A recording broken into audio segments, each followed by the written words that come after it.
Survival is an instinct. It is hardwired into your DNA. If you are cold, you seek heat. If you are hungry and there is food in front of you, you eat. These are not choices, they are biological commands. But what happens when that code gets deleted? In the winter of 1978, 5 men drove a perfectly functional car up a mountain they had no reason to be on. They got stuck in a minor snowdrift. They could have pushed the car out. They could have turned on the heater. Instead, they got out. They walked away from safety. They walked into the freezing darkness of the Sierra Nevada mountains. Months later, when the snow melted, investigators found the end of the story, and it didn't make sense. They found one of the men inside a Forest Service trailer. He was wrapped in sheets. He had frozen to death. But here's the detail that will keep you awake tonight. In the trailer, there was a propane tank for heat. It was full. In the trailer, there was a locker full of military rations, enough to feed 5 men for a year. He hadn't touched them. He starved to death in a room full of food. He froze to death next to a source of heat. This isn't a story about murder. It's a story about a group of men who simply forgot how to stay alive.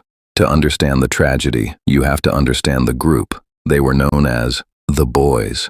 5 men from Yuba City, California: Bill Sterling, Jack Hewitt, Ted Wire, Jack Madruga, and Gary Mathias. They ranged in age from 24 to 32, but their minds were younger. 4 of them had developmental disabilities. They lived with their parents. They were gentle. They were creatures of habit. They didn't take risks. The leader, in a way, was Gary Mathias. He was the only one who didn't live at home. He was an Army veteran. But Gary had his own demons. He suffered from schizophrenia. He was on medication, and as long as he took it, he was fine. On February 24th, 1978, the Boys had a plan. It was a good day. They were driving to Chico to watch a college basketball game. They piled into Jack Madruga's turquoise 1969 Mercury Montego, a car Jack loved more than anything. He wouldn't let anyone else drive it. He kept it immaculate. They went to the game. Their team won. They were happy. After the game, they stopped at a convenience store. They bought junk food, Hostess pies, Snickers bars, sodas. It was a celebration. They got back in the car. They should have driven south, back to Yuba City. It's a straight shot down the highway, an easy, flat drive. But they didn't go south. For reasons that have never been explained, Jack Madruga turned the car east, toward the mountains, toward the dark. This is the first glitch. Why turn east? The road to the mountains wasn't on their way home. It wasn't a shortcut. It was a winding, treacherous ascent into the Plumas National Forest.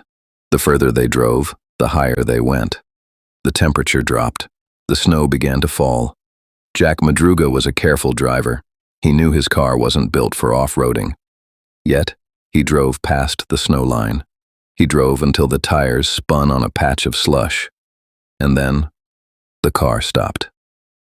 When police found the Mercury Montego days later, they were confused.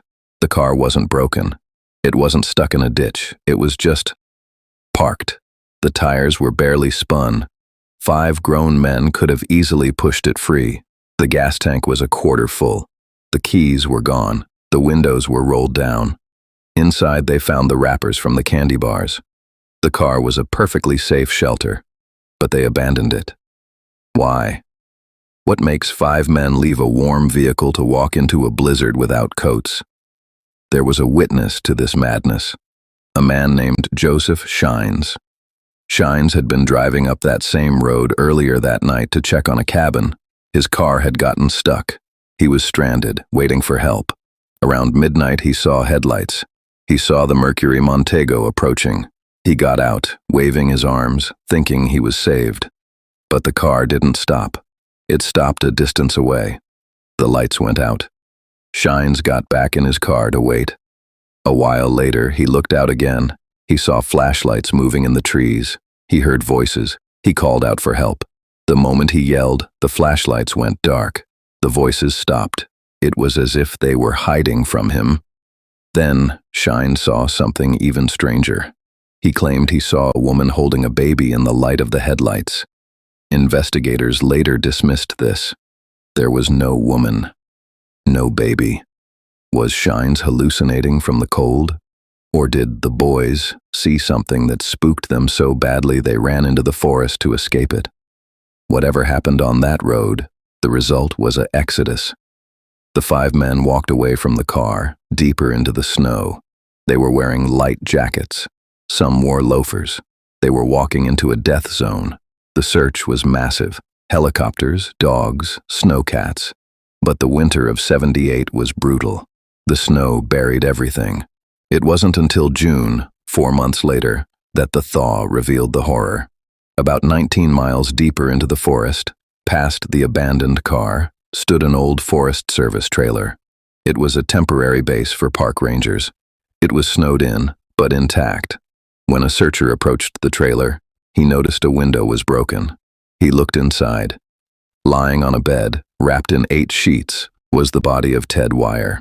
Ted had lost nearly 100 pounds before he died.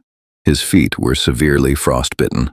He had a beard growth that suggested he had lived for anywhere from 8 to 13 weeks inside that trailer. 13 weeks. He survived the blizzard. He made it to shelter.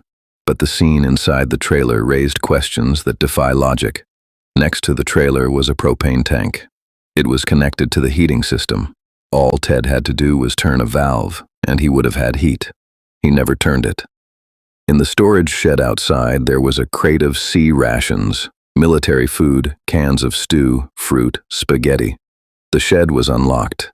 Inside the trailer, there were dozens of cans of food opened and eaten, but they were the Army rations that came with a P-38 can opener. Ted knew how to use a can opener. Yet the locker full of dehydrated meals, enough to keep all 5 of them alive for a year, remained unopened. It wasn't that they couldn't reach it. They had opened the locker. They had likely looked at the food, and then they closed it. Why? Why starve when sustenance is inches away? Why freeze when the gas is right there? Ted Wire died alone in that trailer, but he didn't arrive alone. Investigators found the remains of Jack Madruga and Bill Sterling a few miles down the road. They had never made it to the trailer. They collapsed in the snow. Animals had gotten to them. Jack Hewitt's remains were found in the backbone of the trailer, miles away. His own father, who was part of the search party, was the one who found his son's spine lying in the brush. That leaves Gary Mathias, the Army veteran, the leader. His tennis shoes were found inside the trailer. This suggests he made it there with Ted. But Gary Mathias was never found. His body is not in the woods. It's not in the trailer. Some theorize that he took Ted's leather shoes, which were missing, and tried to walk out for help. Others theorize something darker. Remember, Gary had schizophrenia. He had left his medication in the car. By the time they reached the trailer, the withdrawal would have set in. Did his mind break? Did he convince the others that the food was poisoned? Did he convince them that the heater was dangerous? Did he convince them that they were being hunted? Psychologists call it folie à deux, or in this case, folie à plusieurs. The madness of many. The group trusted Gary. If Gary said, "Don't turn on the heat, they will find us," the others might have listened.